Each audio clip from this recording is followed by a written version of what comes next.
Hello à tous, on se retrouve pour le bilan de la semaine marché boursier, marché crypto avec des indices qui commencent à baisser. On va voir tout ça et on finira par le suivi du DCA Challenge Bourse. Donc on est parti. On commence en premier par le VIX qui est un indice de volatilité sur le marché américain, le S&P 500. Et sur les 5 derniers jours, on est sur une petite baisse du VIX, moins 4,26. Par contre, sur un mois, ça a quand même bien rebondi, hein. On est à plus 33%. Si on se met sur un an, bon, on peut voir qu'il n'y a pas trop d'inquiétude, hein, cet indicateur est très bas. En général, plus cet indicateur est haut, plus il y a un risque d'avoir une baisse importante sur les marchés parce qu'il y a beaucoup d'incertitudes, donc beaucoup de ventes d'actions, ce qui fait baisser les indices. Et si on se met sur 5 ans, pour le coup, voilà, pas d'inquiétude. Mars 2020, on était à 66, là on est qu'à 17. Il n'y a pas trop de peur, pas trop de crainte, même si certains déjà disent c'est la fin, etc. Franchement, ça peut encore beaucoup baisser, mais on est très loin d'une panique sur les marchés actuellement, hein. Après, au niveau du marché français, le CAC 40, 5 derniers jours, moins 0,31, donc c'est un petit peu stagné. Sur un mois, on est à moins 2,22. Et sur le marché américain, moins 0,27 vendredi. Et sur la semaine, 0,52. Et sur le mois, moins 5,04. Donc le S&P 500 a quand même pas mal baissé au cours des 30 derniers jours. Mais encore une fois, si vous investissez à long terme, retenez que c'est une bonne chose. Si vous pouvez acheter des ETF moins chers, des actions moins chères et que vous investissez pour les 20-30 prochaines années, au contraire, vaut mieux investir, limite si le marché baisse pendant 3-4 ans au plus bas, bah, c'est une super nouvelle pour nous qui investissons à long terme. Donc moi franchement, je me réjouis, je me dis que si ça baisse encore, bah, ça sera une super nouvelle parce que je vais pouvoir acheter beaucoup moins cher des ETF. Donc on verra ce que ça va donner, mais il faut pas avoir peur des baisses. Si on sait dans quoi on investit, il y a pas de problème. Il faut avoir une vision long terme. Après, au niveau de la map du S&P, alors journée de clôture vendredi, on peut voir que les énergies, ça a un petit peu baissé. On a le pétrole qui a quand même baissé. Et si on se met sur la semaine, juste ici, bon, c'est en positif, hein, mais c'est la journée de vendredi où ça a baissé. Et globalement, c'est assez mitigé. Voilà, ça baisse un petit peu le S&P cette semaine avec juste du Nvidia ici et les puces AMD plus 6. Mais pour le reste, c'est, on va dire, dans le gris.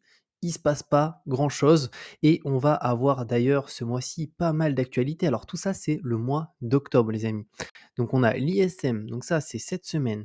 Ensuite, ici, le job opening cette semaine, l'ISM une nouvelle fois, mais là sur les services. Et on va avoir surtout les résultats de l'inflation le 12 octobre. Donc dans une dizaine de jours, résultats de l'inflation aux US avec les différents types d'inflation. Et en fin de mois, il me semble qu'on a Jérôme, notre ami Jérôme qui parle ici. Ah non, c'est en novembre, c'est le 1er novembre.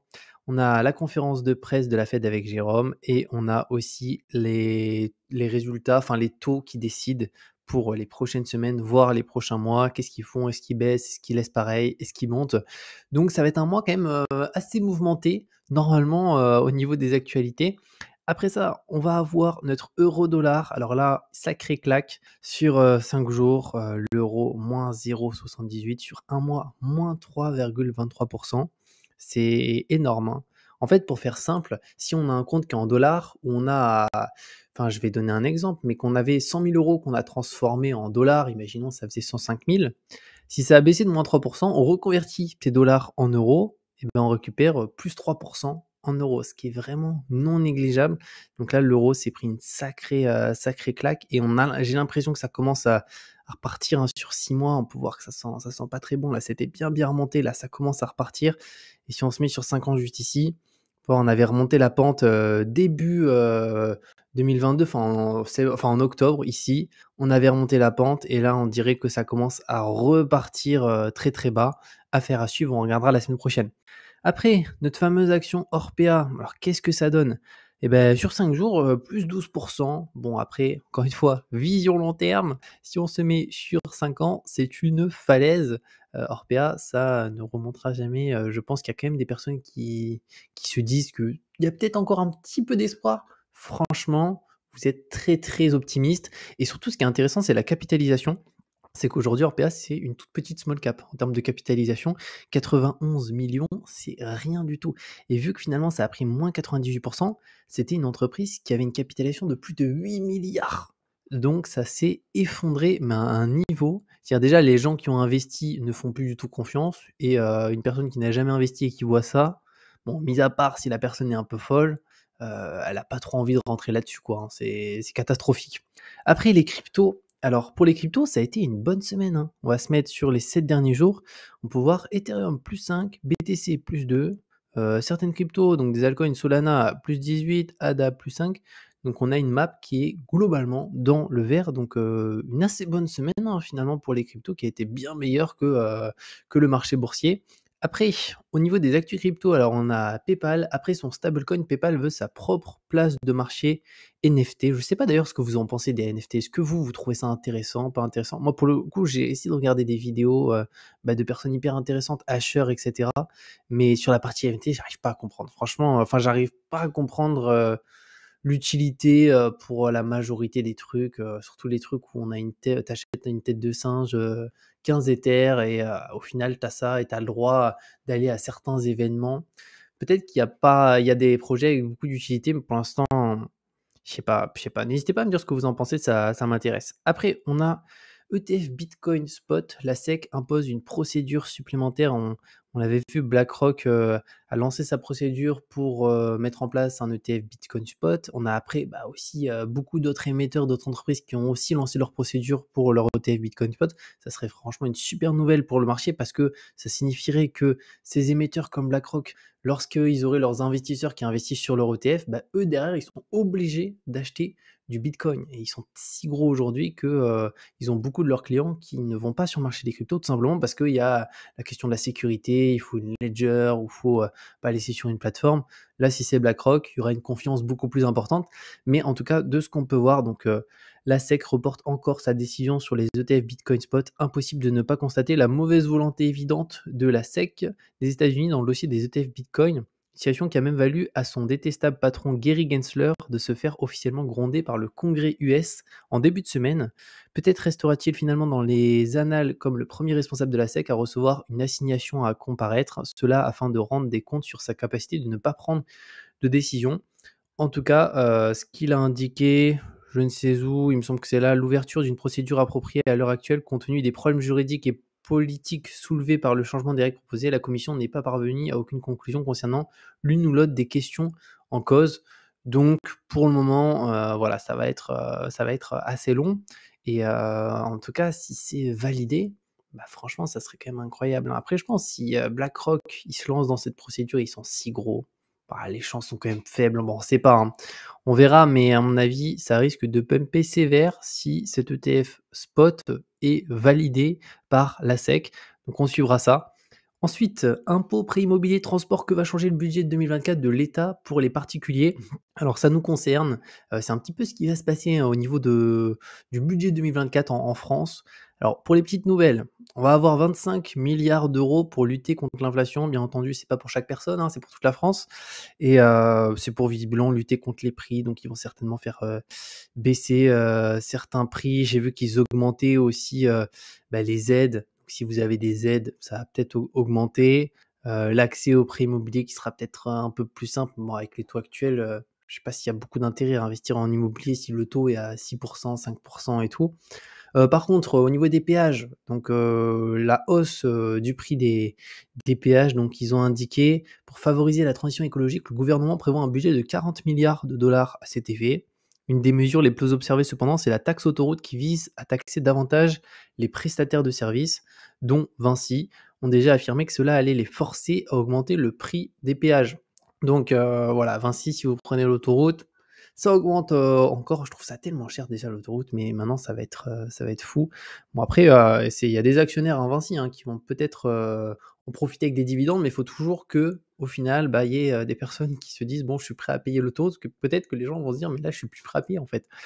Santé, lutter contre la fraude et les pénuries de médicaments, il y a aussi ça et potentiellement un petit 49.3 pour faire passer ces différents éléments, plus facilement et on finit ici, avant de voir le DCA Challenge, par, Binance, donc dépôt et retrait bloqués, fermeture de compte. Que se passe-t-il chez Binance France? Donc depuis ce lundi, les clients de Binance France ne peuvent plus déposer et retirer leurs fonds suite à la fin du partenariat avec le processeur de paiement PaySafe. Certains clients ont ainsi vu leur compte bloqué.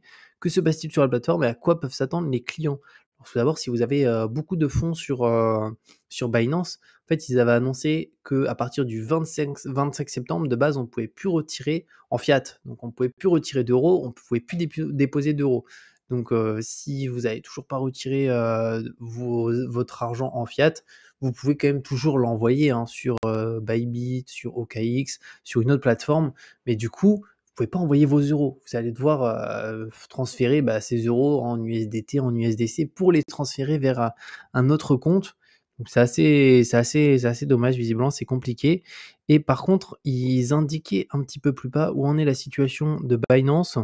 Donc selon les clients, cela fait déjà plusieurs semaines que les difficultés de retrait existent. Certains ont vu leur compte bloqué lorsqu'ils ont essayé de retirer leurs fonds. Les équipes de Binance France assurent pourtant que le partenariat avec PaySafe a été prolongé. Donc ils disent que ça a été prolongé, mais dans les faits, les dépôts et retraits sont toujours inaccessibles pour les clients en français. Certains d'entre eux ont affirmé que lorsqu'ils se connectent sur l'application, un message les invite à échanger leur crypto-monnaie contre du fiat. Nous n'avons cependant pas été à même de vérifier cette information. Donc n'hésitez pas à vérifier sur votre compte Binance si vous avez encore des fonds dessus parce que voilà, si vous voulez les transférer et tout, vous allez en avoir besoin. Et pour le coup, ça a l'air d'être la fin, hein, pour Binance en France parce que ils se font attaquer de partout, la régulation, etc. Donc là, pour le marché français, il y aura plus Binance, il y a plus beaucoup finalement de plateformes, hein, parce qu'il faut que la plateforme soit PSAN et enfin quel est le statut PSAN, mais il y en a pas beaucoup en France. Donc c'est un petit peu compliqué. Mais voilà par rapport à cette actu et on va finir par le suivi du DCA Challenge Bourse. Qu'est-ce que ça a donné? Donc je vais filmer mon écran. Donc on est sur mon portefeuille en termes de valorisation 3600 euros. Si on se met sur journée de clôture, donc là on voit 0,30 et sur la semaine on est sur un moins 0,36%. Le S&P 500 a fait combien? Parce que je compare à chaque fois au S&P 500, il a fait moins 0,52. Pareil, on baisse aussi, hein, comme le S&P 500, parce que le portefeuille est majoritairement exposé aux États-Unis. Mais on baisse un petit peu moins. Sur un mois, on a fait combien? Moins 40.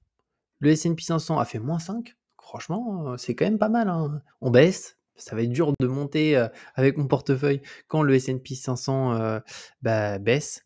Mais bon, là, c'est quand même correct.